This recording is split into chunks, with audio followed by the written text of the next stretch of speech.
This episode of Static is brought to you by Red Dirt Brothers Guitars.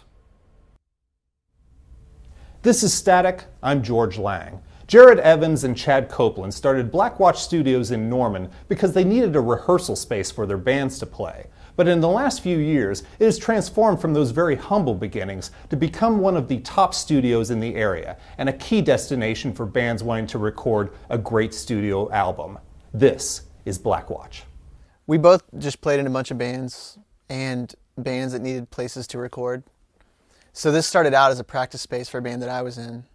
And then we wanted to do our record. And so it used to be a little bit more expensive 10 years ago than it is now to buy GarageBand. Met Jarod and through one of my friends and saw how hard he worked. And we just kind of hit it off. It was like, hey, it would make sense to start working together. Like, the studio used to be like a much different space than it is now. Like a lot of carpet and really low like ceilings, sheetrock walls as opposed to the brick. And we, have slowly like renovated over the course of the last like 2 or 3 years. And so initially, if you look back 3 or 4 years ago, it was a far different space. Even though records were coming out here, there were leaks in the roof, there was stains on the carpet, there was too many trash cans overflowing. It was just kind of a wreck of a place. And then things got more serious. People were wanting to do records, so we started making more of a priority to put money into renovating the space, designing the rooms the way we need them to be designed, and it's kind of like evolved over a couple of years into what it currently is. I would say we met a couple different producers and engineers throughout the course of working.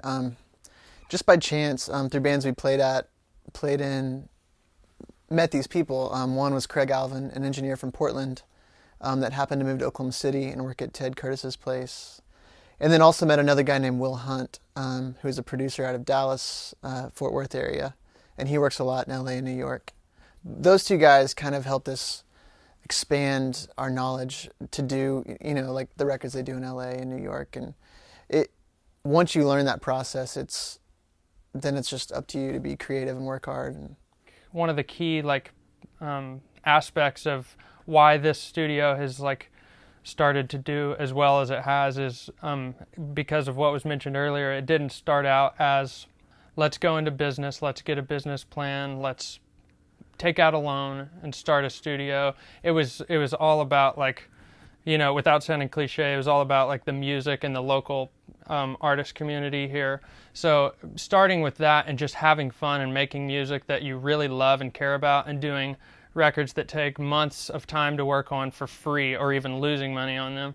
You put all this blood, sweat, and tears into these projects that a lot of time, not a lot of places can afford to do. And at the time, we're young enough and able to work for 3 months for free and still, pay $100 for rent and get by.